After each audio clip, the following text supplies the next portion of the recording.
I wasn't asleep. Not really. I'd been staring at the city for hours, lights blinking like dying stars, glass of untouched whiskey sweating on the table beside me. Nights were always the hardest, too quiet, too honest.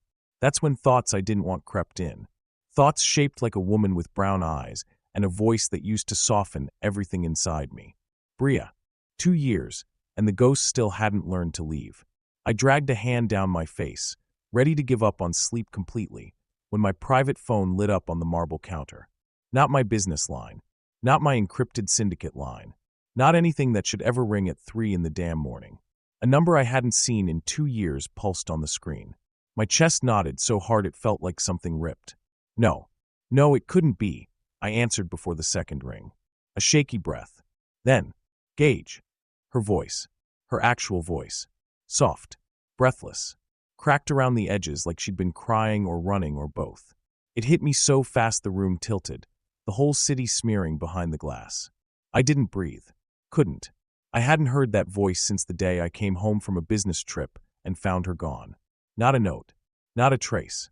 Just emptiness where she used to be. Bria. My voice felt like gravel. Where are you? There was a sound, a tremor, maybe her hand slipping, maybe fear pressing into her ribs. Then she whispered a sentence that carved the world out from under me. Gage, they took our son. Everything inside me stopped. No heartbeat. No breath. No thought. Just that one word echoing like gunfire through my skull. Son. Our son. The room blurred. The city. The glass. The years between us. All of it wiped clean by 5 words I'd never been prepared to hear. Say it again, I forced out. Her breath stuttered. They took him. Please help me. My grip tightened on the phone until the metal creaked. A cold, lethal calm slid through my veins, the kind that only hit when something mattered more than my own life. Someone had taken her child. Someone had taken my child. And she'd called me. Where are you? I demanded. A muffled sob. I can't stay here. They said if I went to police. Bria. My voice dropped to the lowest edge of a threat and a promise. Tell me where you are. Right now. There was a rustle. A shaky inhale. Then coordinates. An abandoned service station on the edge of the city. Of course she'd hide somewhere no one would look. She always thought small when she was scared, like she had to shrink to survive. Don't move, I ordered. I'm coming to you. The line clicked dead. I didn't waste a second. Coat. Keys. Gun. Door. 10 minutes. That was all it took to abandon the safety of my penthouse and become something feral in motion. A man running not for vengeance, not for power, for blood. For truth. For the family I didn't even know I had. The elevator was too damn slow. I hit the button repeatedly, jaw locked, pulse hammering against my throat like it wanted out. A son. My son. Bria had been pregnant when she left. All those nights I'd stayed awake wondering what I'd done wrong. What I'd missed, what I should have seen. I never imagined this. The elevator reached the ground floor, and I moved through the lobby like a storm with a pulse. Rain hit the pavement outside, cold needles against skin I barely felt. My car beeped as I approached, the engine roaring to life before I even touched the handle. The city blurred as I pushed past the speed limit, tires slicing through wet asphalt. My mind kept locking onto one image. Bria alone in the dark, terrified, holding our son's empty blanket. Whoever took him had no idea what kind of death they'd invited. Traffic lights flickered red, but I didn't stop. Couldn't. The whole universe had narrowed to a single point. That abandoned station on the map, and the woman I'd once thought I'd spend my life with. I took the last turn too fast, gravel spitting behind the car. The station rose out of the night like a forgotten skeleton. Rusted pumps, boarded windows, a single flickering streetlight. Then I saw her. A small figure on the curb. Knees pulled to her chest. Head down. Hood up. Alone except for the trembling I could see from 20 feet away. I killed the engine and stepped out. For a moment, I just stood there. Because seeing her again after 2 years, it hit harder than any bullet ever had. She was thinner, tired, eyes swollen from crying. But still Bria. Still the woman who used to sleep in my shirts, who used to steal the blankets, who used to kiss the inside of my wrist when she thought I was stressed. Her head lifted. Her breath hitched when she saw me. That heartbreak flicker of hope and fear tangled together. Gage, she whispered, like she wasn't sure I was real. I walked to her, the rain soaking into my clothes, but I didn't feel a damn thing except the pull toward her. "Look at me," I said softly. She did. Her eyes were the same, warm brown, shaking, holding. World she never let anyone see except me. I felt something break under my ribs. "You said someone took him," I said. "Tell me everything." She swallowed, throat tight. "They came out of nowhere. I tried to fight, but," her breath faltered. "I couldn't stop them." Her pain slashed through me, raw and unfiltered. I reached out before I could think, cupping her jaw lightly with my hand. She froze, like the touch shattered something inside her. "I'm going to find him," I said. "Do you understand? Nothing on this earth will keep me from him." Her lip trembled. I didn't know who else to call. That hit deeper than it should have. "You called the right person," I murmured. Someone had fed her a lie big enough to make her abandon me, abandon us. But this wasn't the moment to tear into that wound. The priority was our son. I helped her stand. She swayed.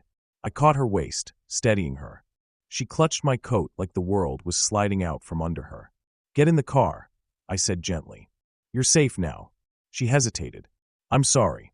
I'm so—" "Bria," I interrupted, voice firm but soft. "We'll talk later. Right now we get him back." She nodded, a broken little motion, then let me guide her into the passenger seat. When I circled to the driver's side, something inside me shifted. Hardened. Focused. I wasn't Gage Cavalli, syndicate heir. I wasn't the man she'd left. I was a father. And someone had taken my child. As I pulled onto the road, my phone buzzed with an incoming alert. An informant sending information I'd requested months ago when I still hoped I could find Bria. I glanced at the screen. A name appeared. One I didn't want to see. One tied to betrayal, ambition, and the rumor that had destroyed us. My grip tightened. "Gage," Bria whispered beside me, voice trembling. "We're going to get him back," I said, eyes narrowing on the name glowing on the screen. "And then," I added quietly, "we're going to find out who tried to take our family away." I didn't realize I'd stopped breathing until the car door shut and the sound echoed through my bones. Gage was behind the wheel again, close enough to touch. Close enough that every part of me remembered how it used to feel when he stood this near. Warm, certain, devastating in the way only someone you loved too much could be. I curled into the seat, pulling my jacket tight around me like it could hide the tremor in my hands. The storm outside thrashed against the windows, but inside the car it was silent, too silent. My heart pounded loud enough I was sure he could hear it. 2 years since I'd seen him. 2 years since I ran. 2 years since the world I'd built with him shattered in a single night. I told myself I moved on. I lied. Gage kept his eyes on the road, jaw locked, the muscles in his forearm tightening every time the wiper's diapers dragged across the glass. He looked the same and not the same, sharper somehow. More control wrapped around more danger. And the pain was still there too, carved into the lines around his eyes. I did that. I broke him, because I thought he'd betrayed me. I pressed my fingers into the blanket on my lap, the tiny one they took from me hours ago. My son's blanket, my little boy's. My voice shook before I even spoke. I didn't know where else to go. His jaw tensed. "You came to the only place you should have." That hurt. More than I expected. Because he said it like it was obvious. Like I should have never doubted him. Like I hadn't spent the last 2 years believing I'd escaped a future where I was disposable. I stared out the window to hide the way my chest tightened. The rain blurred everything into shapes and colors that didn't make sense. Kind of like my life. Kind of like the moment those men grabbed my boy, tore him from my arms with hands that smelled like gasoline and cheap leather. My throat burned. I'd screamed until my voice cracked. I'd run after them until my knees scraped open. And then I'd called the only person who could get him back. Even after everything, my heart knew exactly where to run. I closed my eyes hard. They threatened me, Gage. They said if I reached out to anyone, if I looked like I was even thinking about going to the police. He didn't say anything, but his knuckles whitened on the steering wheel. "They showed me pictures," I whispered. "You. With her." I didn't want to say the name. Even now, it felt like swallowing glass. He exhaled through his nose, low and controlled. "Bria?" "I know," I cut him off, voice breaking on the words. "I know now it wasn't real, but back then, I was terrified. I thought you were going to marry her. I thought you were cheating on me the whole time. They said you were done with me. That you didn't want—" I swallowed hard. "Didn't want my baby." Silence. Not cold, not angry. Just deep, heavy, like he was holding something inside he didn't trust himself to let out yet. Finally, he said quietly, "I would have torn the world apart to keep you, and the minute you were gone, I started trying to find you again." My chest constricted painfully. I believed him. I didn't want to. I shouldn't have. But the truth was right there in his voice. Raw, unpolished, real. "Why didn't you?" I asked, barely a whisper. "Why didn't you find me?" The wheels hissed across the wet road. He didn't answer right away. "Because someone went to a lot of trouble to erase you," he said. "They made sure every trail went cold. Every lead pointed the wrong way. Someone wanted you gone, Bria, and they didn't care what it cost either of us." My stomach dropped. I hadn't thought that far. I'd been so wrapped in fear, so desperate to protect the tiny life growing inside me, that I didn't question how easily I disappeared. But now the pieces started to make sense. The threats, the staged photos, the anonymous warning, the sudden pressure to run. "Who?" I whispered. His jaw flexed. "We'll get to that after our son is safe." Our son. Every time he said it, something deep inside me cracked open. Lightning flashed outside, bright enough to turn the whole car white for a breath. Gage slowed as we neared a long intersection, scanning every direction the way he always did, like danger could rise from the pavement. I watched him from the corner of my eye. His hair was darker, longer around the edges, like he'd stopped caring about mirrors. His shoulders were broader. He carried himself like he'd been fighting shadows for a long time. But when he'd touched my face back at the station, his hand had trembled, not much, but enough for me to feel it. He cared, still. And that was the problem. Because even now, even after everything, when he looked at me with that storm brewing behind his eyes, I felt myself leaning toward him. I curled my fingers tighter around the blanket. "He looks like you." Gage's head turned a fraction. Not fully, just enough that I knew I had his full attention. A quiet sound left him. Almost a breath, almost a word. "Yeah?" I nodded. Same eyes, same stubborn little frown when he's hungry. His chest rose and fell like it hurt him to breathe.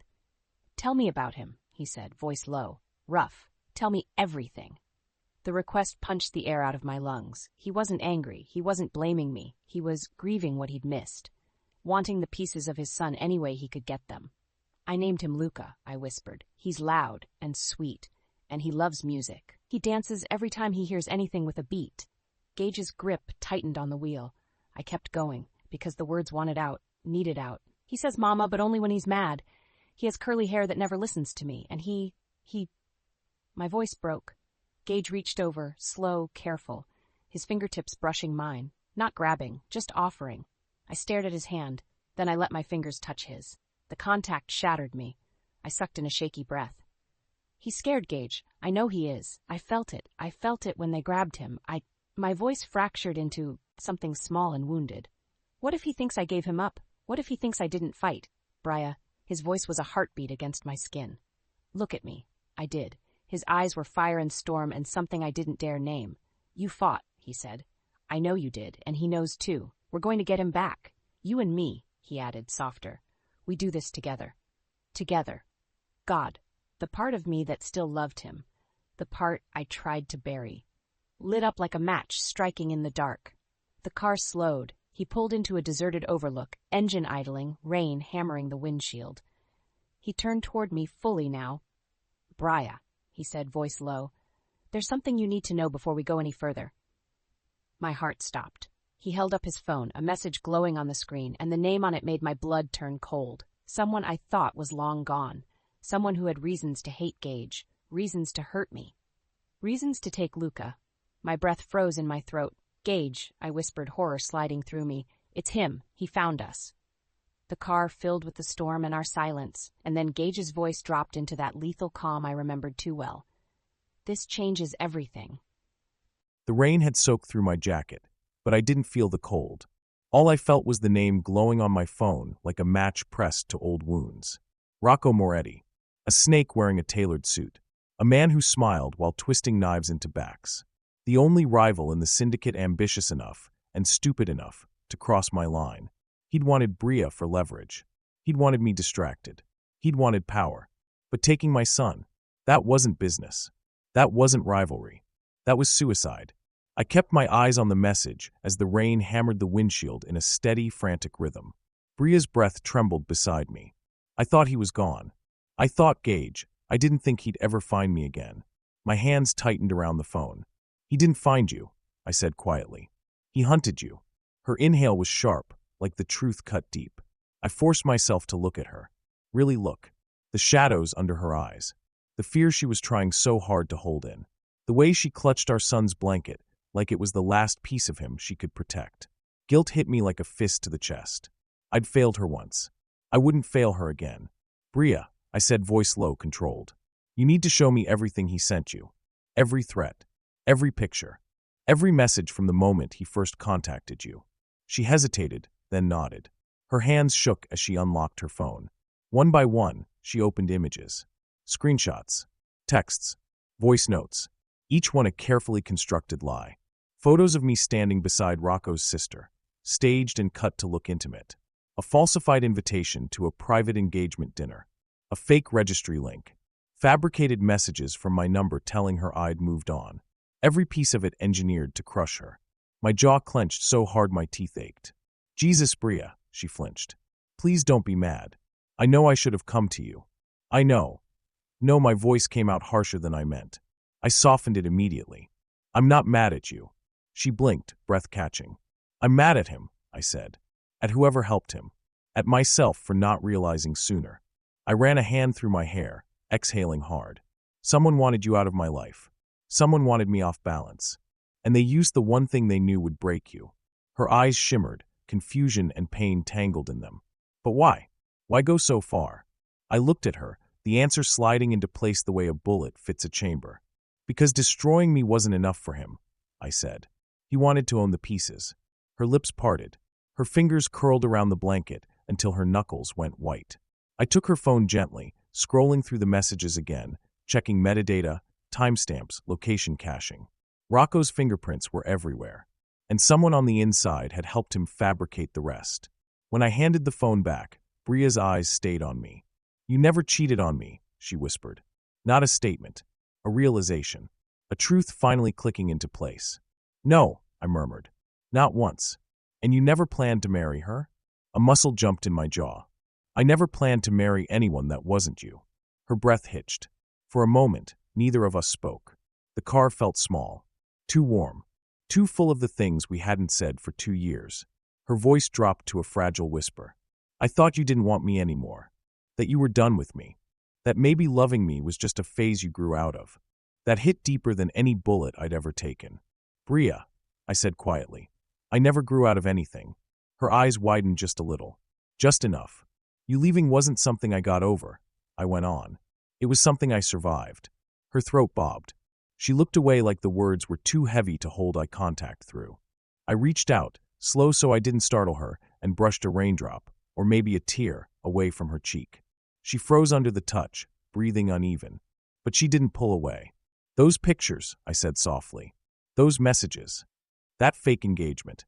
All of it was designed to push you out. And it worked, because it hit your deepest fear. She swallowed. And what's that? That you weren't enough to stay. Her eyes snapped up to mine, the truth landing with painful clarity. She didn't answer. She didn't need to.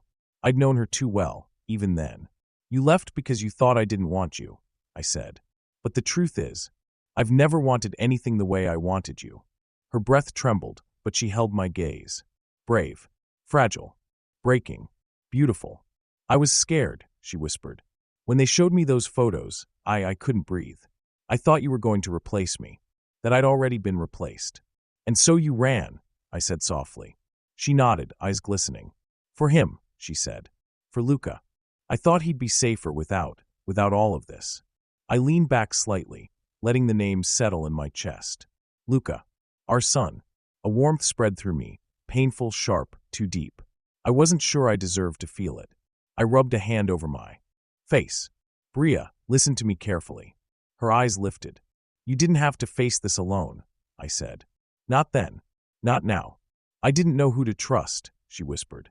The words were quiet, but they cut. Because they were true. I'd failed her once, not by action, but by absence. I hadn't protected her from lies, from fear, from the shadows in my world. The fear tightened in my chest, the one I never said out loud, the one that whispered I wasn't cut out to be a father, that I'd screw it up, that I'd lose them both before I even had a chance to hold on. I swallowed hard. I should have found you. She blinked. Gage. No, my voice came out low rough. I should have known something was wrong. I should have known you didn't just leave. Her lips parted. You were scared, I said, and I wasn't there to make you feel safe. Silence wrapped around us again, but this time it wasn't empty. It was full, heavy, breaking apart 2 years of distance inch by inch. Bria looked at me slowly, like she was seeing me with new eyes. You're here now. The words hit harder than she probably meant them to. I'm here now. For her. For Luca. For the second chance I didn't deserve, but would fight for anyway. My phone buzzed again. I glanced down. A new message. Coordinates. An update on our son's location. My pulse kicked hard. We have a lead, I said, already starting the car. Someone saw a black SUV matching the kidnapper's description heading west. Bria inhaled sharply. I met her gaze, voice steady even when my heart wasn't. We find him, I said. Whatever it takes. The engine growled to life, headlights slicing through the rain. Bria clutched the blanket. I tightened my grip on the wheel. And together, we drove into the storm. The rain thinned to a drizzle as we headed west, the storm easing but the pressure inside the car thickening with every mile. My hands stayed locked on the wheel, knuckles white, jaw tight. I didn't let myself blink for too long. Didn't let myself think about anything except the coordinates on the GPS and the memory of Bria's voice cracking on the word son. Our son. The phrase kept circling my mind like a wounded animal, soft, dangerous, impossible to let go. Every time it hit, it dragged something raw across my chest. Bria held the blanket in her lap, fingers buried in the fabric like she needed something to anchor her. Her breathing had evened a little, but every so often her shoulders would jolt, like she remembered the moment Luca was pulled from her arms. I felt it every damn time. A punch I couldn't dodge. A failure I couldn't fix fast enough. Gage, she murmured suddenly, voice small but steady. Are you sure about that tip? Are you sure it was their SUV? Yes. My voice came out colder than I intended. I softened it. It matches the plate fragment my guy found on the security feed. Dark SUV, 2 men, heading into the industrial side of the district. She nodded, but her throat bobbed. They could be moving him again. I know. The words tasted like iron. They're trying to stay ahead of me. Her head lowered. Can they? Stay ahead of you. For a second, I wasn't sure if she meant it as a question or a reminder of who I used to be to her. Who I still was. I kept my eyes forward. No, she exhaled, shaky. I hated that sound. I hated that she'd been forced to make it alone for 2 years. A few minutes passed in tense silence before her voice drifted softly again. I don't understand why he'd take Luca. Rocco never cared about children. He barely cared about his own family. He doesn't, I said. That's the point. Her gaze flickered to me, confusion tightening her brow. I continued, voice low. He didn't take Luca because he wanted him. He took him because he wanted leverage. My hands tightened on the wheel. He wanted you helpless. And he wanted me desperate. Bria's breathing stilled. Because desperate people make mistakes. No, I glanced at her, eyes narrowing. Because desperate men become weapons. And Rocco doesn't want a clean fight. He wants chaos. Fear. Panic. He wants me looking at the wrong shadows while he makes his move. And Luca is the distraction, she whispered. My jaw locked. He was the line I didn't think anyone would cross. Bria slowly curled in on herself, a hand covering her mouth. I'm so sorry. Don't. The word was sharp. Don't apologize for what he did. He targeted you because he thought you were alone. Wasn't I, she whispered. That landed like a knife. I gripped the wheel hard enough to feel the leather strain. Not by choice. Not because I wanted you gone. Not because I didn't want your kid, our kid. Her inhale stuttered. She didn't speak again after that. She didn't have to. Every emotion flickered across her face in the dim glow of the dashboard. Guilt. Regret. Fear. Hope she didn't want to admit she still had. And the way she said, wasn't I, kept echoing in my head. I didn't get to answer it. Not fully. The GPS beeped. We were close. The industrial district rose ahead, dark warehouses, rusted fences, shipping pallets stacked like broken teeth. A few lone street lamps flickered, throwing weak pools of light across the cracked asphalt. I slowed the car. Bria leaned forward. Is this? Yes. One warehouse in particular had a black SUV parked near the side door, engine off, windows dark. Bria sucked in a sharp breath. I hit the headlights off and coasted slowly into the shadows until the car was hidden behind a shipping container. Then I killed the engine. Silence dropped like a curtain. Bria's voice barely rose above a whisper. "What now?" "We check it out," I said. "We." Her fingers tightened around the blanket. "I'm coming with you?" I looked at her. Really looked. Her face was pale. Her eyes were swollen. Her whole body shook with fear. She was trying to bite back. But beneath all that was something stronger, something fierce enough to surprise even me. She wasn't leaving her son again. And I knew I couldn't force her to stay in the car without tearing what little trust we'd rebuilt. "Yes," I said. "You're coming with me." Her breath escaped in a soft, shaky rush. I reached into the glove compartment and pulled out a small folding knife. Her eyes went round. "Gage, just for protection," I said. "Stay behind me at all times. Don't speak unless I tell you to. Don't move until I signal." She nodded quickly, clutching the knife like it was both a lifeline and a curse. I stepped out first. The night air was heavy and cold, carrying the smell of rust and old rain. My senses sharpened instantly, every sound amplified, every shadow suspect. Bria shut her door as quietly as possible and moved close behind me. Close enough that her breath brushed the back of my coat. I didn't tell her to create distance. I didn't want her any farther than she already was. We approached the SUV slowly. I checked the hood. Cold. "Not recently driven," I murmured. Bria swallowed hard. A metal clang echoed from inside the warehouse, followed by low voices. Bria jolted. My hand shot behind me instantly, steadying her. She froze beneath my touch, but didn't pull away. Her pulse thrummed beneath my fingertips. "Stay close," I whispered. We moved along the wall toward a cracked window covered by a bent metal grate. I loosened the screws enough to create a gap and peeked inside. 2 men, one sitting at a makeshift table, one pacing. No child, but there was something else. A bag, medium size, blue straps, spilled contents on the floor, tiny shoes, a stuffed bear, a bottle. Bria tensed so hard her breath broke. "That's Luca's," she whispered. My chest squeezed. He was here. Where is he now? Her voice was a thread ready to snap. I scanned the warehouse again. No boy, no crib, no car seat, only the bag. "They moved him," I said. Bria's hand flew to her mouth. I took her by the wrist gently but firmly. "He's alive. He was here recently. That means they'll have to move slowly. Children aren't easy cargo."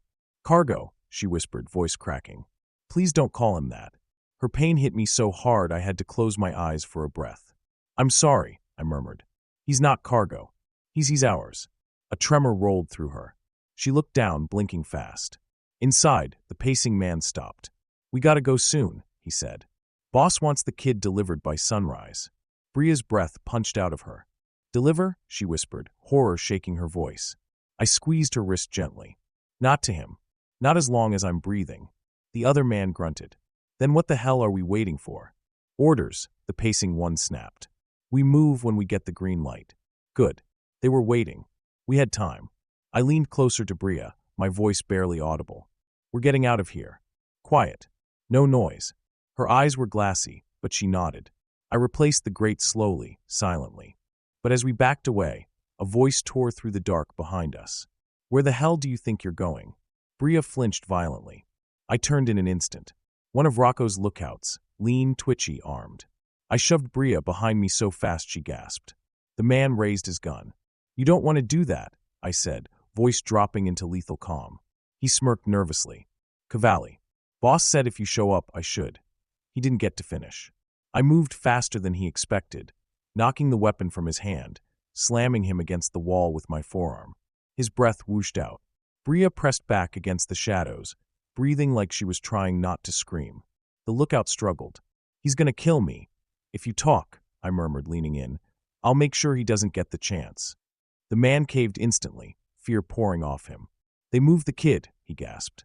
"Hour ago. North entrance. Black van. Where's it going?" I don't know," a lie. His eyes darted. I pressed harder. "Try again." He broke. "An old estate," he sputtered. "Up past the ridge. White Pines property.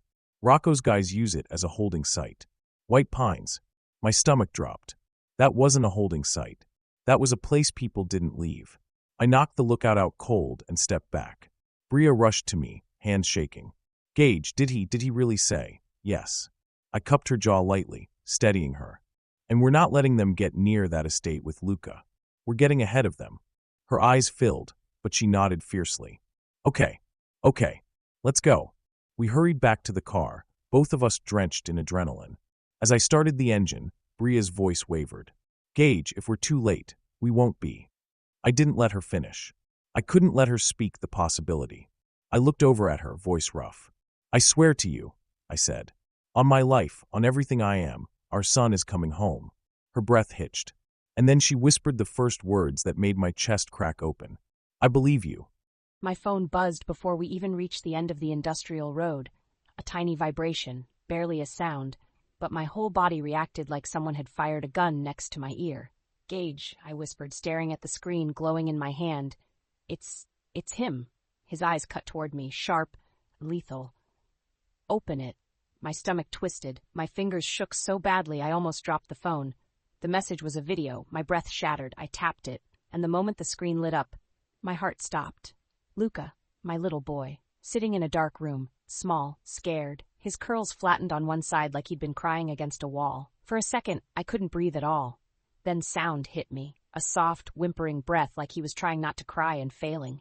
It tore something out of me, something I didn't know I still had left to lose. Oh God, Luca. My voice broke into pieces. Gage immediately slowed the car, pulling onto the shoulder. Let me see. I held the phone out with trembling hands. He leaned close, too close, his shoulder brushing mine. The contact sent a jolt through me, grounding me just enough to stay upright. When he saw Luca, his breath caught, a sharp, silent inhale that ripped through him. His entire expression changed. Not anger, not rage. Something deeper. Something I didn't have a name for because I'd never seen it in him before. A breaking. Gage Cavalli, the man who never flinched, never trembled, never let anything crack his armor, looked like someone had reached inside his chest and crushed the one part of him still soft. His fingers brushed the edge of the phone, slow, shaking. That's him, I whispered. That's our baby. He swallowed hard, throat bobbing once. His voice came out rough. Bria, he's beautiful. A sound slipped out of me, half sob, half laugh, all pain. Gage didn't look at me. He couldn't. His eyes were locked on the screen like he could keep Luca safe just by staring hard enough. The video was short. 10 seconds, maybe less. A pan, across the room, a hand shoving a bottle toward Luca, my son flinching, a ragged breath, then darkness, then a timestamp. I blinked, heart thudding. Gage, look at the corner. Look, his gaze snapped to the numbers. 12 minutes ago. 12, not an hour, not a day, not somewhere far away or lost. 12 minutes. He was here, I whispered, voice trembling. He was somewhere close to the warehouse. He's nearby, Gage. He's alive, he finished, voice a low vow. He's alive. Tears slid down my cheeks before I could stop them. My hands shook so violently the phone rattled. Gage reached out without looking and gently wrapped his fingers over mine, steadying them. The warmth of his hand, the weight of it, it made something inside me fold in on itself. Bria, he murmured, thumb brushing my knuckles in a barely there stroke. Listen to me. I forced myself to meet his eyes. The storm in them was fierce, calm, but lethal, controlled, but burning. We're closer than we thought, he said, and this video, it's not a threat. I frowned. What do you mean? It's confirmation. His voice deepened. Rocco's arrogant. He wants us scared, wants us frantic. He's showing us the kid to make us run blind. I swallowed. It's working. Not anymore. He let go of my hands, slowly, like releasing something breakable, and took the phone again, scrubbing through the video a second time. He paused on a single frame. Look there, he said. I leaned closer. A wall, a corner with peeling paint, a metal pipe running vertically, a tiny smear of something dark, mud, rust, grease. My mind didn't know what it was, but Gage did. That's White Pines, he murmured. The basement level. They have old boiler rooms down there. Ice slid down my spine. Our son is at the estate, he said. Not just heading there, he's already there. My breath punched out of me. Then we need to go now. And we will. His voice cut clean through panic. But we go smart, Bria. If we go in loud, they'll move him again. If we panic, Rocco gets what he wants. I pressed the heel of my hand to my forehead. I'm trying not to fall apart, but hey. His voice softened suddenly. I felt his hand before I saw it, warm against the back of my neck, grounding me, pulling me back from a spiral. "You don't have to pretend you're okay," he said. "Not with me." The words slid into the cracks inside me. For a second, just a second, I let myself lean into his hand. Just a breath. Just enough to stop shaking. "I should have known something was wrong sooner," I whispered. "I should have kept moving. I should have left town. I should have—" "No." His thumb brushed the shell of my ear. "You did everything right. You protected him. You kept him alive, and you called me." I swallowed hard. I didn't know what else to do. "You did the only thing that mattered," he said. "You came back to me." The softness in his voice, the hurt, the quiet truth underneath, it pulled tears straight to my eyes. The way he was looking at me now, like I was something he'd been starving for, like I was something he'd lost and never forgiven himself for, it hurt in a way that felt dangerously like hope. I looked away fast. "I shouldn't have believed them. I should have trusted you." "You were scared," he said. "You were pregnant. You thought you were protecting your kid." "Our kid," I corrected softly. His hands stilled. For a moment he didn't move at all. Then a breath left him. Quiet, ragged, real. "Our kid," he echoed. This time it was him looking away, and something in my chest twisted because I realized he was afraid too, afraid of what he'd missed, afraid of failing before he even began, afraid he didn't deserve the word father. I reached toward him without thinking, my hand brushing his forearm lightly. "You're not too late," I whispered. "You're here now."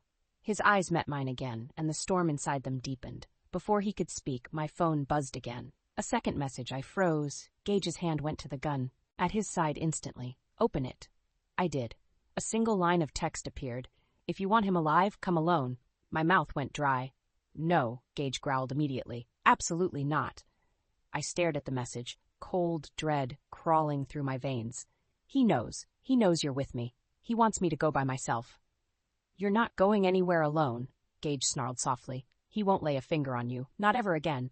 But he'll hurt Luca if he thinks you're coming with me." His jaw tightened, fury simmering silent and deadly in every line of his body. "He won't hurt him," he said. "He needs leverage. You don't kill leverage." My hand covered my mouth. "I can't lose him," I whispered. "Gage, I can't. You won't." He reached for me again, gripping my hand like the world depended on it. "We're going to outplay him." I looked up at him, helpless. "How?" "Because he still thinks you're the same woman he scared 2 years ago," he said. "But you're not." I swallowed, throat tight. "And because," he added quietly, "he has no idea what I become when someone touches my family." My breath hitched. He leaned in, eyes burning. "Bria," he whispered, "we're going to get our son back. I promise you." A promise from Gage Cavalli wasn't just a promise. It was a verdict.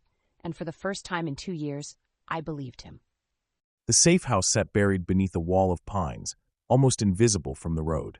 I'd used it maybe twice in my life, both times when I needed to disappear. Tonight, disappearing wasn't the goal. Tonight was about regrouping, planning, keeping Bria safe long enough to get our son back. But the moment we stepped inside, the old cabin walls closing around us, the silence swallowing everything except the tension between us, I realized something else. This was the first time we'd been alone in 2 years. Really alone. No noise. No lies. No witnesses. Just her breath. And mine. And the storm outside hammering the roof like it was trying to break in. Bria stood in the middle of the small living room, arms wrapped tight around herself, hair damp from the rain. She looked exhausted, trembling around the edges, but there was a determination in her eyes that hadn't been there when she first called me. Fear had hollowed her out, but love for her son had filled every empty space with fire. I shut the door quietly behind us. "You should sit. You're shaking." She blinked as if she hadn't realized it. Then she nodded and lowered herself onto the small couch. I flicked on a lamp beside her, low, warm light spilling across her face. She looked small, delicate, breakable, but she wasn't. Not anymore. "Is this place safe?" she asked, voice thin but steady. "Yes." I shrugged out of my coat and placed my gun on the table. No cameras. No phones. No access from the main road. I used it during the regime shifts years ago. No one knows it's here. She looked around, breathing shallowly. "It's quiet. It's meant to be." Her fingers tugged at Luca's blanket in her lap. "Quiet makes my head worse." I sighed, not sure whether to sit next to her or give her space. I chose the chair across from the couch. Tell me what's happening. What do you mean? You're spiraling. I leaned forward, forearms resting on my knees. Don't hide from me right now. Not tonight. Her throat worked. I'm scared, Gage. I can't. I don't know how to breathe without feeling like I'm failing him. You're not failing him, I said. You don't know what it feels like, she whispered. To lose your baby. My whole chest tightened. Bria. I forced my voice soft, careful. I may not have held him yet. But don't think for a second I don't know what it feels like to lose something you can't live without. Her breath hitched. Her eyes flicked to me, sharp, confused, hurting. You lost me, she said quietly. The words were soft, but the truth behind them hit like a bullet. I swallowed once slow. Yes. Silence stretched between us, heavy and fragile. She looked away first. I didn't know if you'd even pick up. I'd pick up your call in the middle of hell. Her breath shook. I didn't know that. That's because someone made sure you didn't. The storm outside cracked, a sharp lightning flash illuminating the room for half a second. She flinched. I felt it in my bones. You need rest, I said. I can't rest. You have to try. And if something happens while I'm sleeping? If they move him again? Her voice rose in a small, jagged panic. What if he calls for me and I'm not, Bria? I stood, moving toward her before I could think better of it. She tensed but didn't move away. I knelt in front of the couch, bringing us eye level. You're not alone, I said quietly. Not anymore. I'm right here. Her lower lip trembled. I know you don't trust me fully, I added softly. And I earned some of that. I should have found you. I should have known something was wrong. Her lashes lowered. You didn't know. I should have. The truth sat between us like a bruise. I was scared, she whispered. I didn't want to believe those photos. I didn't want to think you'd just replace me. Bria. My breath hitched. I never looked at anyone the way I looked at you. Her eyes flicked up, something raw bleeding through. Not the time for that, she murmured. Maybe not. I reached out slow, giving her every chance to pull away. When my fingers brushed her cheek, she sucked in a shaky breath. But I'm not letting you walk through this night thinking you were disposable. She trembled under my touch. For a moment, we didn't speak. Just breathed. Just existed. Too close and not close enough. Her voice came out small. How are you not falling apart? I am. My thumb brushed the tear threatening to fall. I just fall apart quieter than you. She huffed out a breath that wasn't quite a laugh, wasn't quite a cry. I stood slowly, giving her space again. The bedroom is yours. I'll take the couch. She blinked. Gage, I can't let you sleep out here. You're not staying out here. What if I need you? Her voice slipped before she could catch it. What if you call me, I said. I'll be at your door in 2 seconds. She swallowed hard, nodding, but she didn't get up right away. A moment passed. Then the power went out. A loud click, the lamp dimming, the heater shutting off. Darkness swallowing the room whole. Bria gasped, sharp and terrified. Gage, I'm here. I moved instantly, my hand finding her arm in the dark. Her breath steadied, just barely. It's just the storm, I said. Not them. How do you know? Because if it were them, the door would already be off its hinges. She actually let out a small, broken breath of relief. Come here, I said gently, guiding her toward the bedroom. We'll light the candles. You still keep candles here? You think I don't prepare for blackouts? Her voice trembled on a tiny laugh. Still dramatic. Still alive, I corrected. I lit the candles, 3 of them, warm gold light spilling over the room. Shadows danced across the walls, soft instead of threatening. Bria stood in the doorway, the glow touching her face, making her look like something I wasn't allowed to want, but always had anyway. You should lie down, I said quietly. She nodded and stepped inside, clutching the blanket. I stayed near the door, giving her space. She climbed into the bed slowly, curling toward the wall. She looked so small, so exhausted, so breakable. Gage, she whispered into the dim light. Yes, just don't go far. Something in my chest twisted. I won't. She hesitated. Then, Gage. I'm scared to close my eyes. I moved before I thought, sitting on the edge of the bed, not touching her, but close. She turned slightly, eyes shimmering in the candlelight. You're safe, I said softly. I'm not, she whispered. Not until he's home. I know. A beat passed. Gage. Yes. Don't leave me tonight. I inhaled slowly, fighting the instinct to pull her into my arms. I won't, I said. I'll stay right here. Her eyes softened just enough for her to whisper, "Okay." She slowly let her eyes close, her breathing uneven but calming. I stayed there long after she fell asleep, elbows on my knees, staring at the flicker of candlelight on her face. And when she finally drifted under, her hand reached out, softly, unconsciously, finding the edge of my jacket. Not grabbing, just holding. Something inside me cracked open entirely. I didn't move, because tonight wasn't about wanting her. It was about protecting her, and the child neither of us had gotten to hold together. So I sat there, steady as I could be, watching over the mother of my son until the storm outside faded into a silent dawn. When I woke, the candlelight had burned down to faint orange pools, the storm had quieted to a distant hiss, and Gage was still sitting at the edge of the bed. He hadn't slept, not even for a second. He sat with his elbows on his knees, head bowed, one hand loosely wrapped around the edge of the mattress, as if he'd kept himself anchored there all night to keep from slipping closer.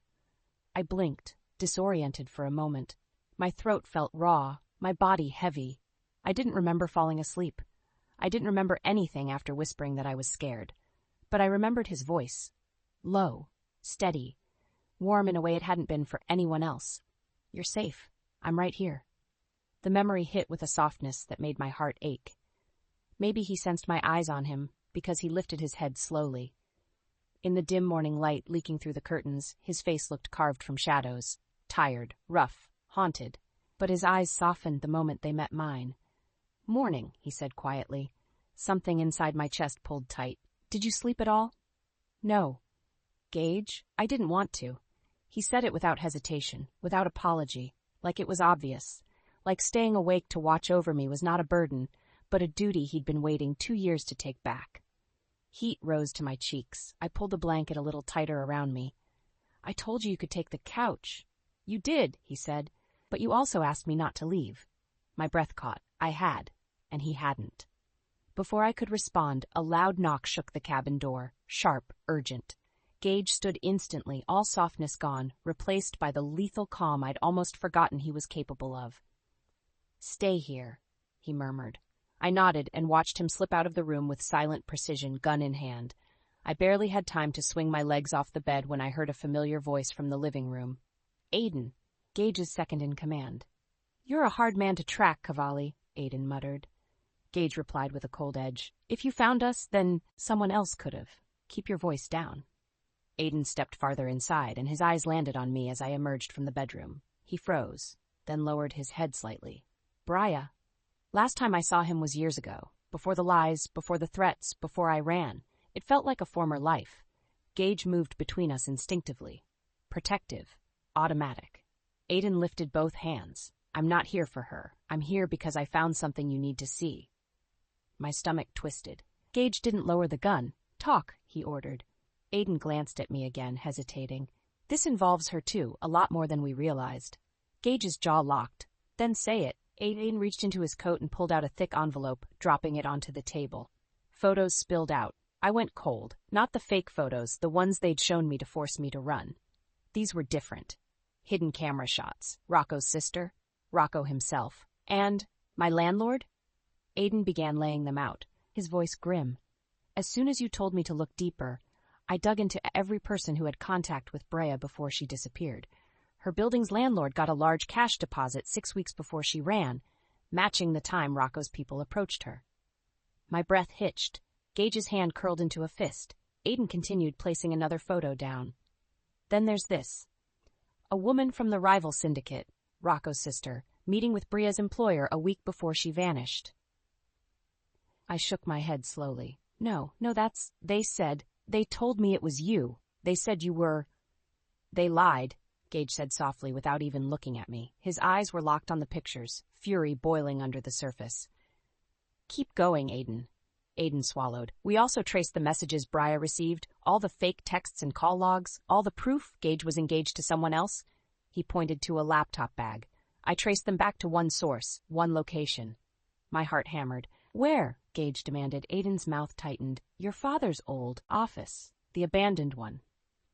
The room froze. Even the morning air seemed to stop moving. Gage didn't blink, didn't breathe, didn't move. I watched something shift in his face, something dark and buried long ago. That's impossible, he said quietly. My father's dead. Aiden shook his head. Someone used his old system. Someone who had access. Someone who knew his protocols. Gage's eyes flared. Someone inside the family. Aiden nodded. And then everything clicked at once. The fake evidence, the threats, the location of the messages, the access, the betrayal. My knees wobbled. I gripped the back of the couch to steady myself. I ran because they told me you didn't want me, I whispered. But it wasn't them who knew how to hurt you, how to hurt me. It was someone who knows you. Gage's chest rose and fell in a slow, dangerous breath, someone who wanted to break me. Aiden spread the last photo on the table, and my stomach dropped. It was a group shot, blurry, taken from a distance. Rocco, his sister, several men I didn't know, and one face I recognized instantly. Lorenzo, Gage's cousin, the man who'd always hated me, who'd always said I was a distraction, who wanted Gage in a power marriage to unite two syndicates. Everything inside me went still. Gage stared at the photo silently. Something cold and lethal slid through his eyes. Aiden cleared his throat carefully. Lorenzo's been moving pieces for months, maybe years. He knew Bria was the one thing that could destabilize you, and he knew Rocco wanted your seat on the council. They worked together. He was the leak, Gage whispered. He was the son of a bitch who fed Rocco information. My hands pressed to my mouth. Aiden continued. We also identified the woman who faked the photos, Rocco's sister. Lorenzo paid her off to pose for them. A small sound left me. I didn't recognize it. It wasn't a sob. It was the sound of realization cutting bone deep. Gage turned toward me, slowly, softly, like I was something too fragile to touch. Bria, he said, voice low, raw. I swear to you, I never touched her. I never wanted her. You were the only woman I've ever... He stopped himself, but the unfinished sentence hung between us anyway. I swallowed hard, vision blurring. You didn't betray me, I whispered. He shook his head once, firm, certain. Never. My chest caved in, my legs gave out. I sank onto the couch, breath uneven. All this time, all these years, I'd been running from a lie built by people who wanted to tear us apart. I buried my face in my hands. I left you, I whispered. I left you pregnant and scared and alone because I believed them. Gage knelt in front of me instantly. You left because you were protecting our son. You left because they made you think you had no choice. I still left. My voice cracked, and I didn't tell you about him. His breath shook. Bria, I'm not angry. I lifted my head sharply. His eyes were soft, too full of hurt. He was keeping quiet. I'm not angry at you, he said. I'm furious at them. My vision blurred again. But I'm here now, he continued, and so are you, and I swear on everything I have we'll get him back, and then we'll deal with the ones who did this to us. My voice came out small. Why didn't you hate me? He froze for a heartbeat. Then his voice dropped to a whisper. Because I never stopped loving you. The air left my lungs, completely, painfully. I stared at him, really stared, searching for anything false in his expression. There was nothing but truth. Aiden cleared his throat from across the room. We should go, before the trail gets cold. Gage stood slowly, but his eyes never left mine. Pack your things, he said gently. We're leaving in 5 minutes. Where? I whispered. He exhaled, a dangerous calm settling over him. White Pines. The place where our son was being held. The place where this all began. The place where everything would end. White Pines sat at the end of a long, winding road, swallowed by trees thick enough to hide a war. The sun hadn't fully risen yet, just a dull gray stretching across the sky like a bruise. Everything smelled like cold earth and damp pine, and the silence felt wrong. Too still, too careful, like the whole estate was holding its breath. Bria sat beside me in the passenger seat, Luca's blanket clenched in her hands so tightly the fabric was twisted. She hadn't spoken since we left the safe house. She didn't need to. Her eyes said everything. Fear, love, rage, determination. And beneath all that, the same thing tightening my chest. We were close. Close enough to taste the danger. Close enough to feel the weight of what we might find. Close enough to lose everything. The gates came into view, tall, iron, rust streaking down the bars like old blood. I killed the engine 50 yards out and coasted the last stretch in neutral. Aiden's SUV pulled off the road behind us, hidden between the trees. He stepped out quietly, dressed in black, face carved in focus. "You're sure they're here?" he murmured. I nodded once. The timestamp matches the traffic camera from the highway. They passed through here 20 minutes ago. Bria's breath hitched. She clutched the blanket closer to her chest. Aiden hesitated, glancing at her. She shouldn't go in. I turned my head slowly. Bria spoke before I could.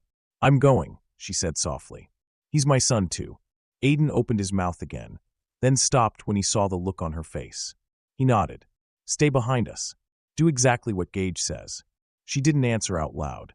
She only stepped closer to me, close enough that her shoulder brushed my arm. I didn't move away. I couldn't. Let's go, I murmured. I pushed open the gate by hand.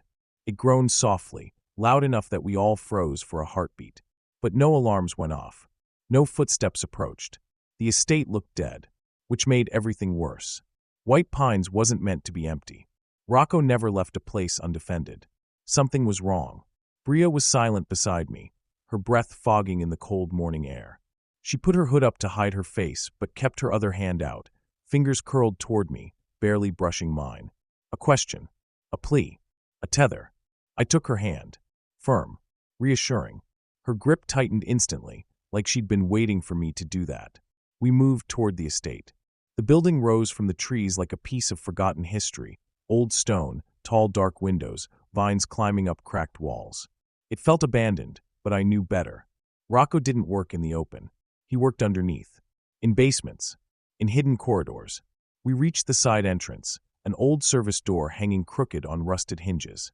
Aiden whispered, "Motion sensors?" "Disabled," I said. "He wants us to walk in." Bria shivered. I squeezed her hand once, then let go so I could push the door open. The inside was dim, lit by a single flickering bulb overhead. Dust floated in the air. The hallway stretched long and narrow, lined with old portraits and peeling wallpaper. Bria stepped in behind me, her voice barely audible. "It smells like damp concrete." "It's the lower level," I said. "The boilers are underneath." The video showed peeling paint and pipes. "That's where they're keeping him." Her breath turned uneven. "We have to go down." "We will." We made our way deeper into the hall. The air grew colder, thicker, more suffocating. At the first corner, Aiden stopped suddenly, raising a hand. Voices. Low. Muffled. 2 men. I pulled Bria against the wall behind me, my body shielding hers entirely. She pressed into me instinctively, her hands gripping the back of my jacket. For a second, just a heartbeat, her forehead brushed between my shoulder blades, and I felt the tremble in her breath. "We'll get him," I whispered, too soft for Aiden to hear but loud enough for her. "I know," she breathed. The voices faded. We moved again. The stairs to the basement came into view, narrow, steep, unlit. A single metal railing ran along the left side, cold with condensation. Bria froze at the top step. "This is it," she whispered. "Gage, this is where they had him." "I know," I murmured. "Stay close." Her hand slid into mine again, trembling but firm. I led the way down. Each step creaked. Each breath felt like a countdown. The deeper we went, the colder the air grew. Then a sound. Soft. Quiet. Barely there. But unmistakable. A whimper. Bria's fingers clamped around my hand so tight it hurt. "Was that?" Her voice cracked. "Yes," I breathed. It was him. Her knees almost buckled. We reached the bottom of the stairs. A long hallway stretched out ahead of us, lined with old pipes and cracked concrete. A single lantern flickered near the end of the corridor. A door stood slightly ajar. And behind it, another soft, terrified whimper. I didn't think. I didn't breathe. I moved. But the second I stepped forward, Aiden grabbed my shoulder. "Wait," he hissed. Footsteps. 2 sets. Heading toward the door. I shoved Bria behind the staircase, flattening her into the shadows. Her breath fanned across my neck. She pressed her hands to my back, not in panic, just anchoring herself. Aiden faded into the opposite wall. The footsteps stopped halfway down the hall. I heard one guard curse. "Boss says the pickup's delayed." The other groaned. Figures. Kids screamed all night. My head still ringing. Something violent and cold slid through my veins. Bria's nails dug into my jacket at the word screamed. I reached down and caught her hand, squeezing it once. When the guard started moving again, toward the stairs, we struck. Aiden moved first, quiet, precise, knocking the first guard unconscious with a chokehold before he could shout. The second swung toward me with a knife. Idiot. I twisted his wrist, slammed him into the wall, and dropped him before he could make noise. Bria watched from the shadows, breath uneven, eyes huge. She didn't look afraid of me. She looked like she trusted me with her entire world. "Gage," she whispered. "We're okay." I took her hand again. "Come on." She moved with me toward the door. My pulse pounded. My breath shook. Every muscle in my body went tight with something I couldn't control. Not fear. Not anger. Love. Worse than both. Stronger than both. We reached the door. Bria's breath hitched. I counted down silently. 3. Her hand trembled in mine. 2. Her eyes filled. 1. I pushed the door open. The room was small, dim, concrete floor, a single lantern hanging from a nail. And in the corner, a tiny body curled on a blanket. Curls flattened. Face streaked with tears. Thumb in his mouth. Shaking in his sleep. My son. Bria made a sound so soft it broke me. Luca. Her knees gave out and she dropped beside him, hands hovering because she was too scared to startle him. He stirred. Eyes opening. Big and brown. The same shape as Bria's. When he saw her, he let out a tiny, desperate cry. "Mama!" Bria's sob cracked the air. She pulled him into her arms, holding him like she could fuse their bones back together. I stood frozen in the doorway, watching them, feeling something inside me tear open and spill everything I'd been holding back for 2 years. Luca lifted his head, looked at me, and blinked slowly. I dropped to a knee without even realizing I'd moved. "Hey, little man," I whispered, voice breaking. He stared, then reached out, tiny hand slow hesitant like he wasn't sure he was allowed, and touched my face. My throat closed. My vision blurred. Bria looked up at me, tears streaking down her cheeks, her voice a breathless whisper. "He knows you." I swallowed the ache in my chest. "I know him too." Her eyes filled again. But before either of us could breathe, Aiden burst into the doorway, breath sharp. "Gage." Footsteps thundered above us. Dozens. Men shouting. Weapons drawn. Coming straight toward us. A trap. Of course. My body snapped into motion. "Bria, get behind me," I growled. She clutched Luca to her chest, backing into the corner. Aiden drew his gun. The hallway roared with incoming boots. I pulled my weapon free, eyes narrowing. "They know we're here," Aiden hissed. "No," I said quietly, steady, cold. "They planned for it." Bria's voice broke.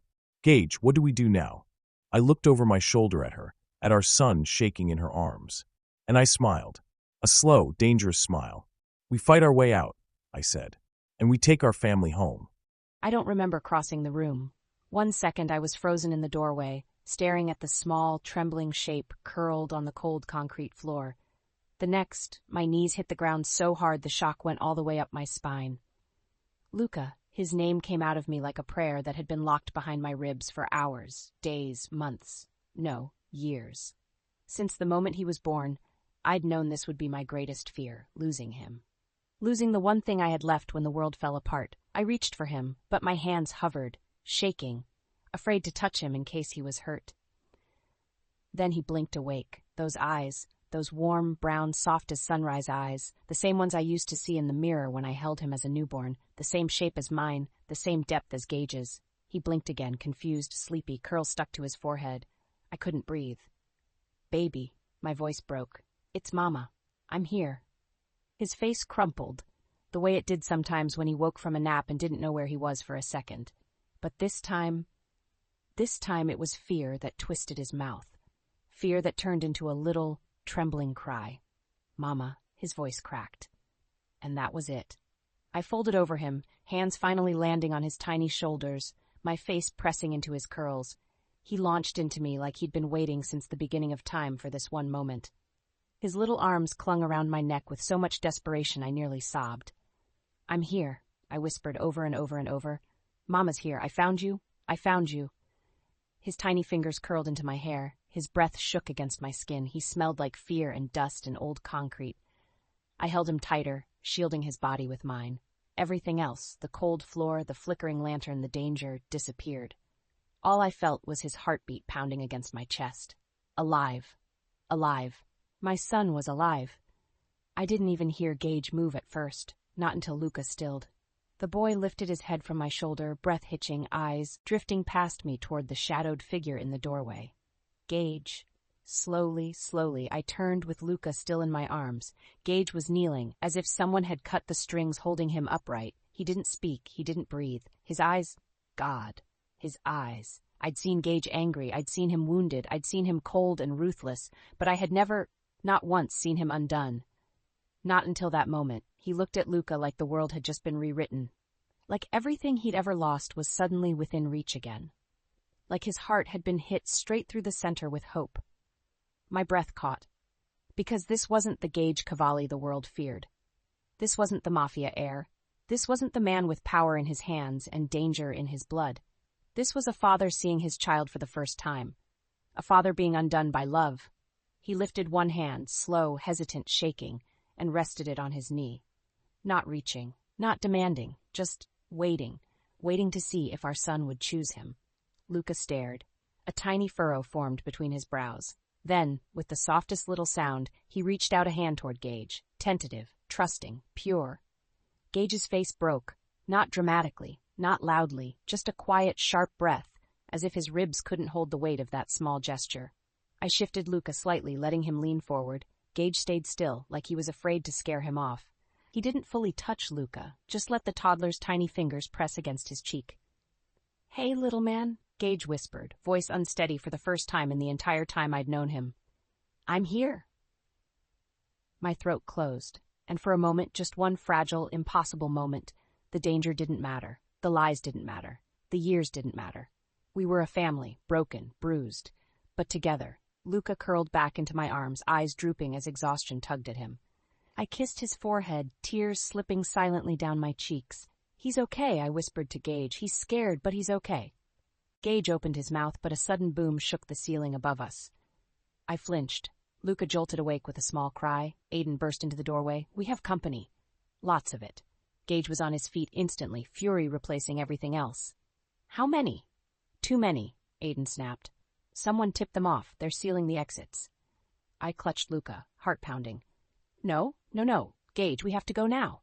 "And we will." He moved toward me, calm in a way that terrified me more than panic ever could. He crouched, cupped Luca's back with one hand, and met my eyes. "I'm getting you both out of here." "You can't promise that," I whispered. "I just did." Another explosion of footsteps echoed down the hall, heavy, coordinated. They were coming. Fast. Aiden pulled a small knife from his boot and handed it to me. "If anyone gets close, aim for the leg." My stomach twisted. "I don't want to hurt anyone." "You want to protect your kid," he cut in. "Same thing." Gage straightened, stepping directly in front of me and Luca.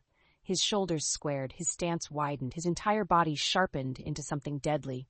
I'd forgotten what it was like to see him like this, to see how terrifying he became when someone threatened what he loved. But this was different. He wasn't protecting territory.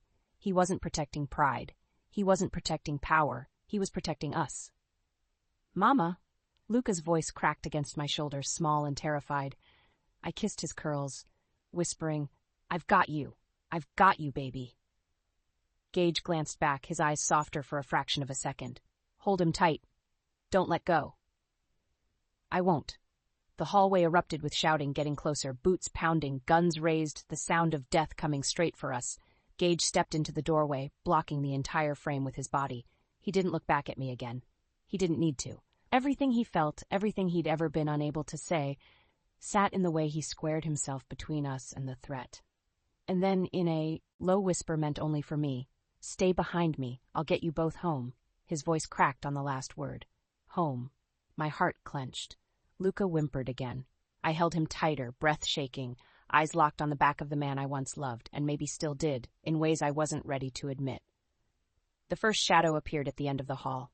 Gage raised his gun, Aiden moved beside him, and suddenly the entire basement felt too small, too dark, too full of danger. But I wasn't frozen. Not this time, not anymore. I shifted Luca on my hip, knife trembling in my free hand, pulse thundering through my veins, and whispered into his ear, "We're going to be okay. He's here.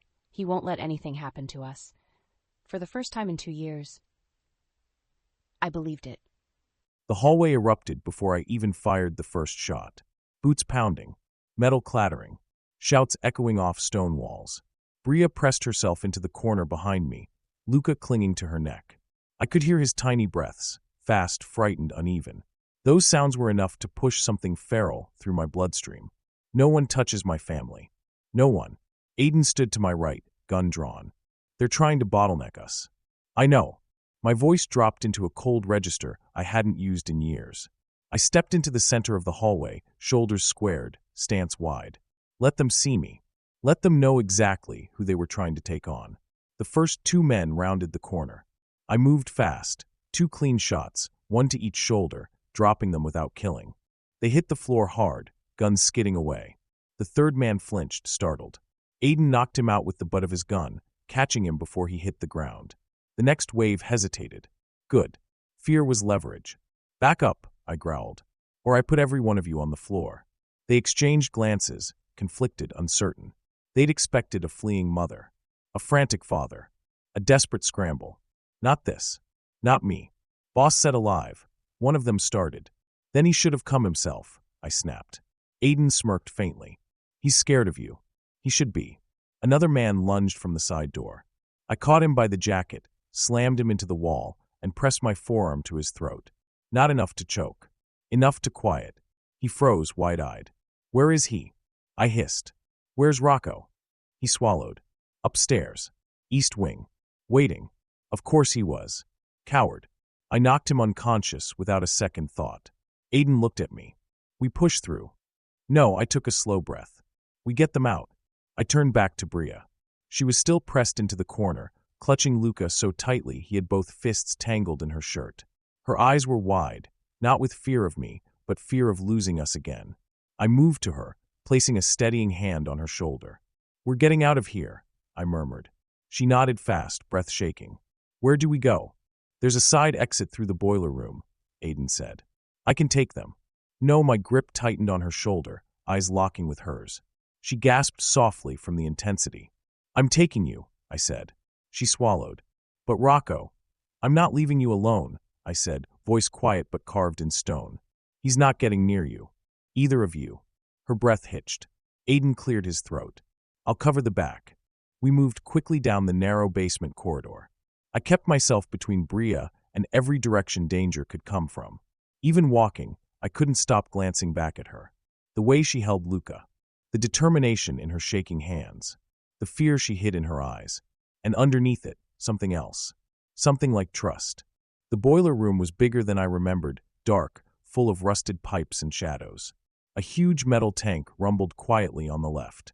At the far wall was the exit, an old service door half buried behind a shelf of cleaning supplies. Aiden hurried ahead to clear the path. I stayed with Bria. She shifted Luca to her other hip. Is it safe? Yes, I said, too quickly, too sharply. Her eyes softened. Gage, you don't have to pretend with me. The words hit too deep. Before I could answer, a sharp metallic click sounded behind us. A door. Unlocking. I spun instantly, gun raised. Footsteps echoed down the staircase. Slow. Deliberate. Not panicked. Not rushing. Confident. Rocco. I stepped in front of Bria, blocking her and Luca completely. Gage, Rocco's voice called, smooth as oil. You're making this harder than it needs to be. I raised my gun higher, finger tightening on the trigger. Come downstairs. I dare you. He laughed. Actually laughed. It echoed through the pipes like a taunt. I'm not here to fight, he said. I'm here to negotiate. There's nothing to negotiate. Oh, but there is. His tone sharpened. You've got something that belongs to me. Bria's breath caught behind me. He doesn't mean Luca. He can't. No, my body went rigid. He means you. Silence. My heart. Her heart. The space between us. All of it snapped tight. Rocco continued calmly. You were a very useful bargaining chip, Bria. And I went to a lot of trouble to find you. My jaw clenched so hard it hurt. She pressed herself against my back, shaking. Gage. I reached behind me blindly, found her hand, and squeezed. You're not going anywhere, I whispered. But you're mine to protect, I said, voice dropping dangerously. And he's not touching you. Aiden hissed under his breath. We need to move now. I made sure Bria and Luca were behind me as we approached the service exit. Aiden yanked the shelving aside and forced the door open. Cold air hit us. Freedom. But before we could step through, a gunshot exploded behind us. The bullet screamed past my ear, slamming into the metal tank. Luca shrieked. Bria gasped. I shoved them through the door, turning back. Aiden fired a warning shot up the stairs. Go. I've got this. No, I snarled. We leave together. He shot me a hard look. If you stay here, All three of you get trapped. I'll draw them off. Move. The worst part, he was right. I grabbed him by the shoulder for half a second, long enough to meet his eyes. Don't die, I said low. He smirked. Wouldn't dream of it. Another shot rang out. I turned and bolted through the door after Bria. Outside, the cold hit us like a slap. The trees were thick here, undergrowth tall enough to hide a small army. Bria clung to Luca, stumbling in the uneven dirt. I caught her with an arm around her waist. Easy, I murmured. I've got you. Her breath shook. Is Aiden? He'll be fine. She nodded, but tears glimmered in her eyes. We wove through the trees, moving fast, quiet. I scanned every direction as we went, listening for footsteps, engines, anything. Nothing. The forest was still. Too still. Bria tripped over a root. I caught her before she fell, pulling her into my chest. Luca whimpered softly against her. She leaned into me, shaking hard. I can't lose him again. You won't. Her forehead pressed to my collarbone, a broken exhale leaving her lips. Gage, her voice barely formed my name. I don't know what I'd do without you. It almost knocked me out. Almost took me to my knees. I slid my hand up her back, my palm cradling her trembling shoulder. You won't have to know. She lifted her head, slowly, painfully, and our eyes met. For a second, the rest of the world disappeared. Just her. Just Luca's tiny hand gripping her shirt. Just the three of us in the quiet woods. Then, a branch snapped behind us. Close. Too close. Bria inhaled sharply. Gage, behind me, I ordered, voice low. She obeyed instantly. The trees rustled. A shadow moved. A figure stepped into view, not Rocco. Not a guard. Lorenzo. His smile was sharp, triumphant, venomous. Going somewhere, cousin? Bria's fingers dug into my jacket. Luca whimpered again. The air went ice cold. I raised my gun. Move, Lorenzo. He chuckled. No, now. No, his smile widened. Not until we finish what we started. I took one step forward. His eyes flicked to Bria. To Luca. And that was his mistake. You took something from me, he said. Twice now. I'll take a lot more if you don't walk away, I growled. He shook his head, almost pitying. You still don't see it. She's your weakness. And that child, my finger tightened on the trigger, is mine to leverage. I fired. He dove behind a tree, the bullet splintering bark. Bria gasped. Luca cried out. Lorenzo's laughter echoed through the trees. This isn't over, Gage. His footsteps retreated. Fast. Coward. I didn't chase him. Not with Bria and Luca here. Instead, I turned and crouched in front of them. Bria held Luca so tightly he whimpered. Hey, I murmured, touching her arm. It's okay. Her eyes were wide, terrified, not just of the danger, but of how close we'd come. I thought, her voice cracked. I thought he was here to take him again. I won't let anyone take him from you, I said. Not ever again. Her gaze flicked to mine. Something broke in it. Something softened. Something surrendered. Not fully, but enough. Let's get out of here, I whispered. She nodded, tears slipping down her cheeks. I adjusted my grip on my gun, took her free hand with my other, and together, with Luca between us, we ran deeper into the woods. Toward safety. Toward freedom. Toward the end of this nightmare. The world went quiet the moment we reached the safe house. Not silent, quiet. The kind of quiet that feels like an exhale after drowning. The kind that makes your bones shake because you're finally safe enough to feel everything you'd been running from.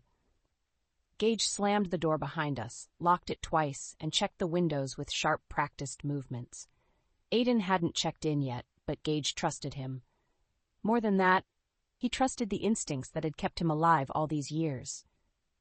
But I wasn't watching the windows. I wasn't watching the door. I was watching Luca, as I held him, as his little fingers clung to my shirt, as his tiny breaths trembled against my neck.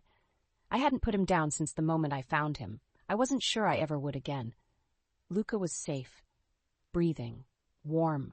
I should have fallen apart from relief, but I couldn't. Not yet. Not until I knew the danger was truly over. Gage finished checking the last window and turned toward us. When his eyes landed on Luca, his breath caught, quiet but real. It did something to me. Something I wasn't ready for. Something I didn't know how to stop.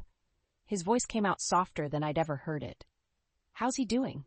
I adjusted Luca on my hip. Scared, exhausted, but okay. Gage nodded slowly, the tension in his shoulders loosening by a fraction. He looked like he wanted to come closer, but he stayed back, like he didn't trust himself to be near us without breaking, or without wanting too much. Luca whimpered softly and burrowed against me. I rocked him gently, pressing a kiss to his curls. "It's okay, baby," I whispered. "Mama's here." Gage's jaw clenched. His hands curled into fists at his sides. I realized he was trying not to reach for us, not to reach for him. I swallowed hard. "You can come closer, you know." His eyes lifted fast, like he didn't expect that. I shifted to the couch and sat, holding Luca in my lap. "He knows your voice."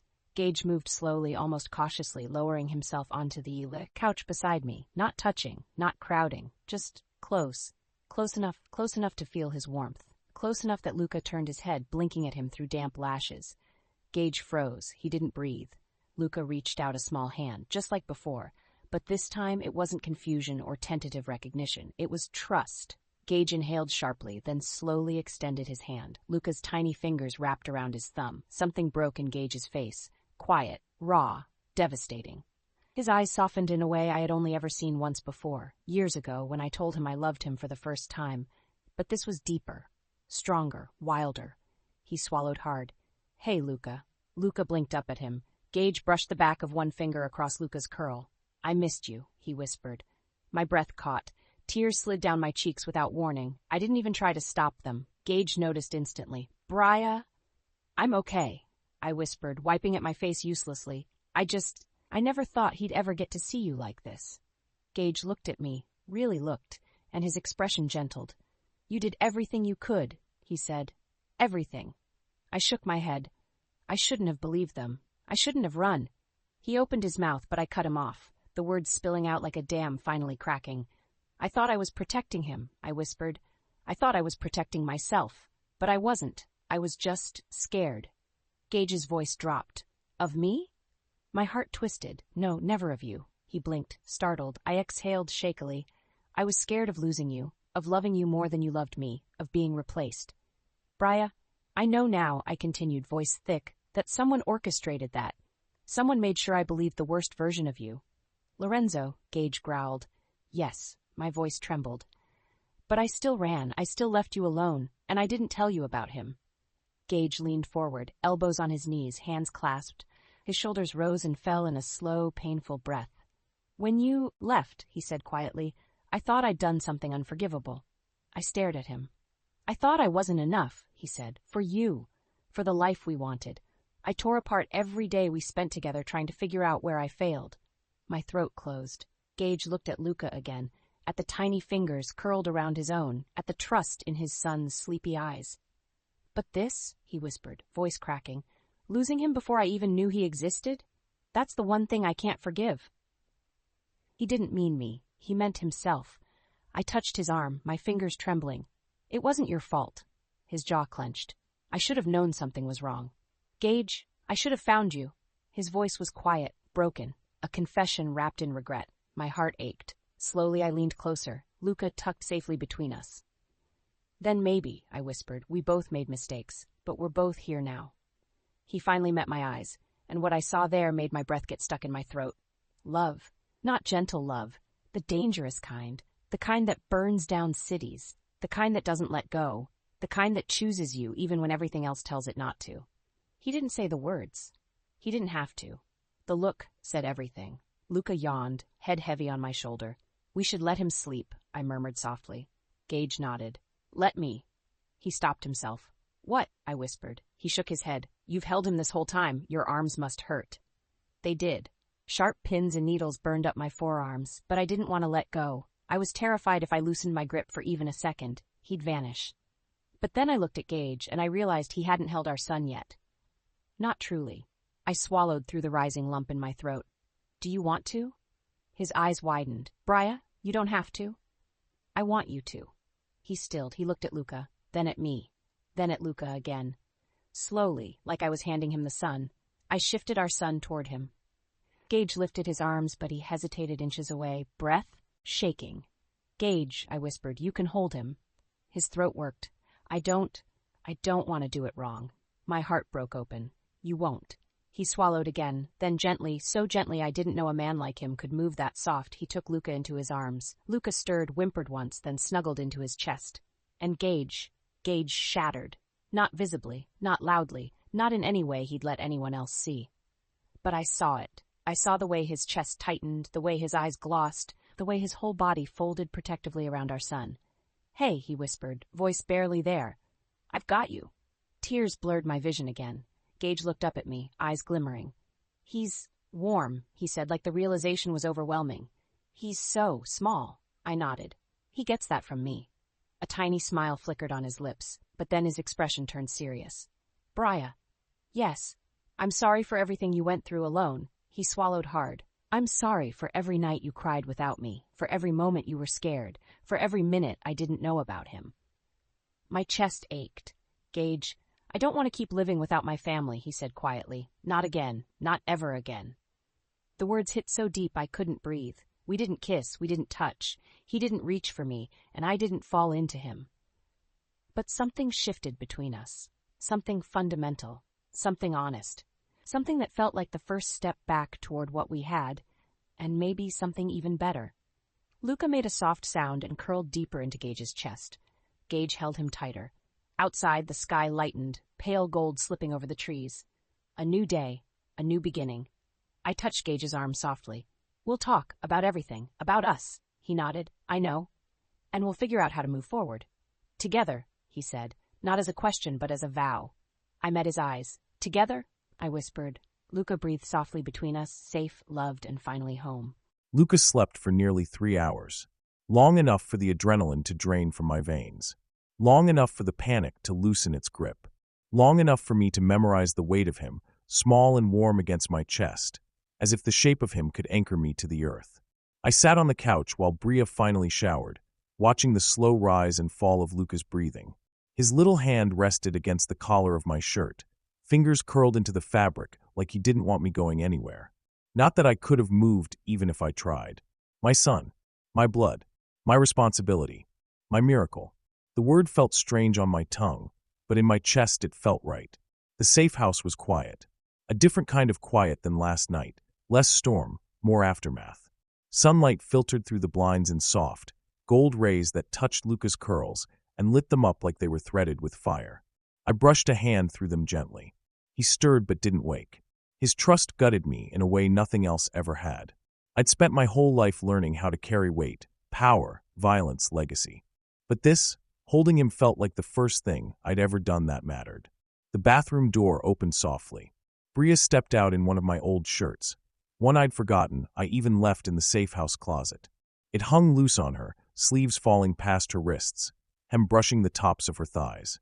She paused in the doorway when she saw us, saw me still holding him, saw the way Luca slept against me like he'd been doing it his whole life. Something softened in her face. Not fragile, not afraid, something quieter. Hope.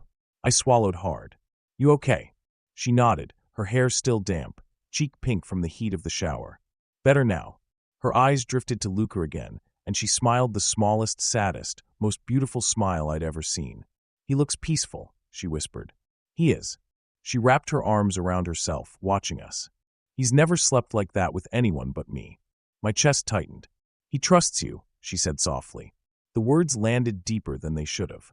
I looked down at him. His small fingers were still curled around my shirt. His cheek pressed into my chest.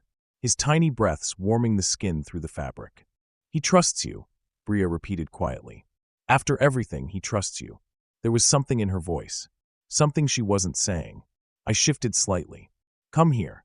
She hesitated, then crossed the room and sat next to me.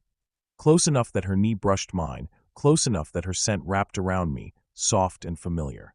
I could feel her trembling. Not from fear. From the weight of everything we'd been through. "Talk to me," I said quietly.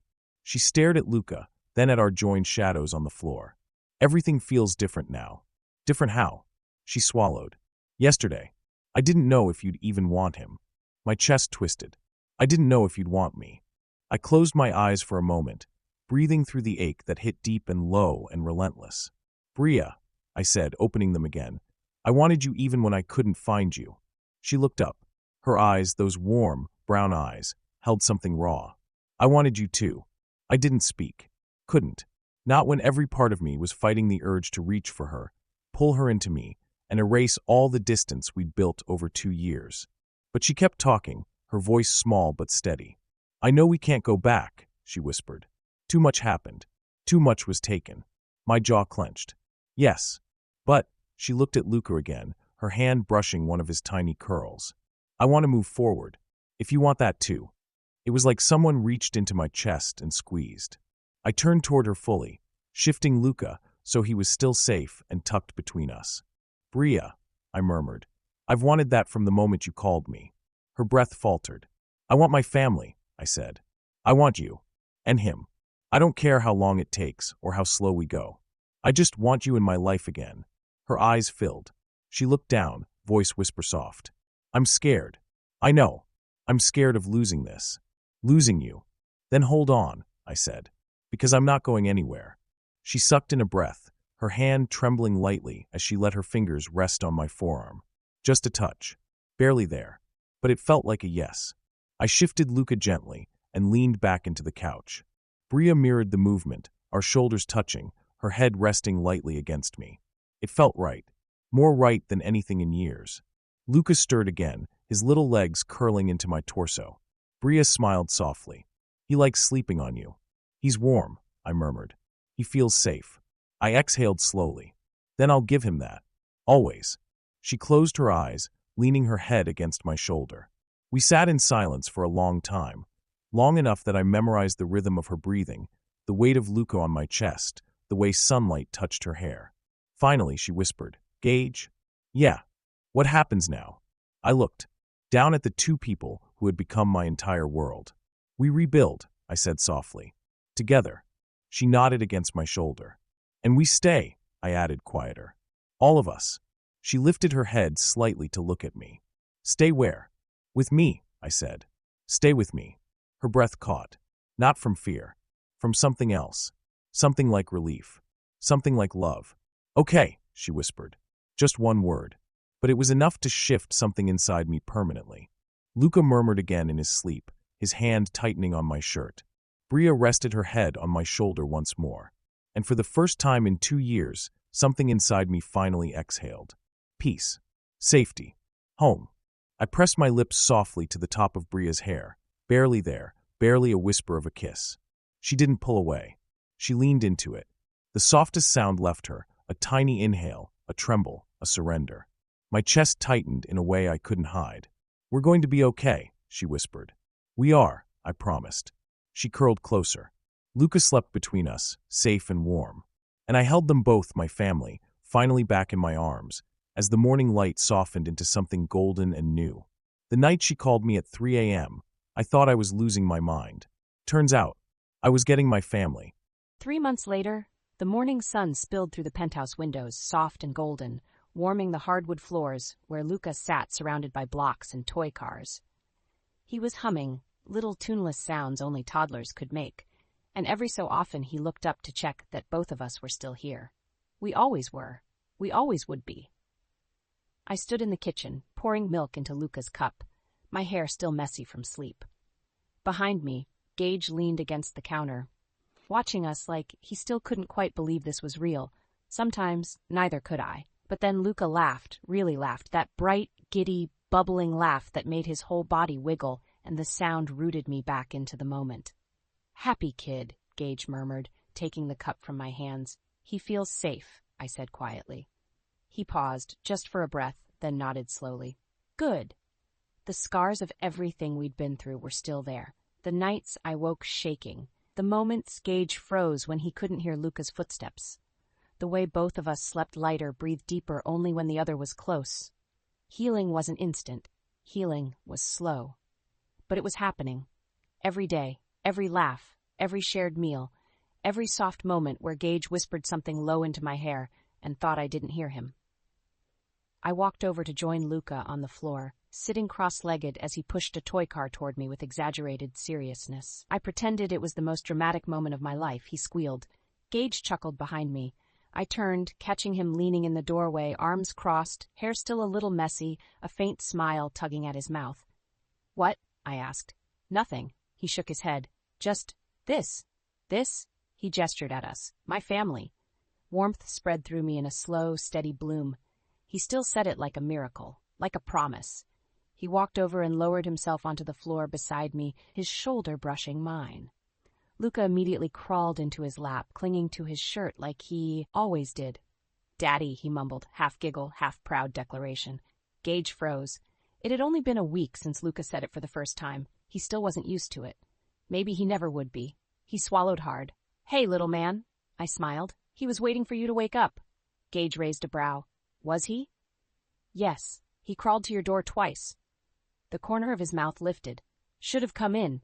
You locked the door," I reminded him softly. He hesitated. Habit. I knew what he meant. Years of danger, years of secrets, years of living in a world where soft things were weaknesses. He wasn't in that world anymore. He was in ours. Luca climbed onto his chest and pressed his forehead to Gage's cheek. Gage closed his eyes. When he opened them, they were softer than dawn. "I'm trying," he whispered. "I know," I said, "and that's enough." He looked at me for a long moment, something deep and unguarded shining in his eyes. "You two saved my life. You saved ours first." His gaze flicked to my lips, then back to my eyes. "Bria," I swallowed. "Yeah? You know this doesn't end, right?" My heart hiccuped. "What do you mean?" "I'm not letting you go again." The words weren't a threat. They weren't a warning. They were a vow. My pulse fluttered. "I'm not going anywhere," I whispered. He leaned in, slow, cautious, giving me every second to pull back. I didn't. Our lips brushed soft, warm, fragile, like a beginning wrapped in a promise. The kind of kiss that didn't demand, didn't claim, just asked. I answered. When we pulled away, Luca clapped, absolutely delighted by something he didn't understand. We both laughed, the sound full and real and alive. Gage pressed a kiss to Luca's curls, then touched his forehead gently to mine. "We're home," he murmured. And for the first time in a long time, the words didn't hurt.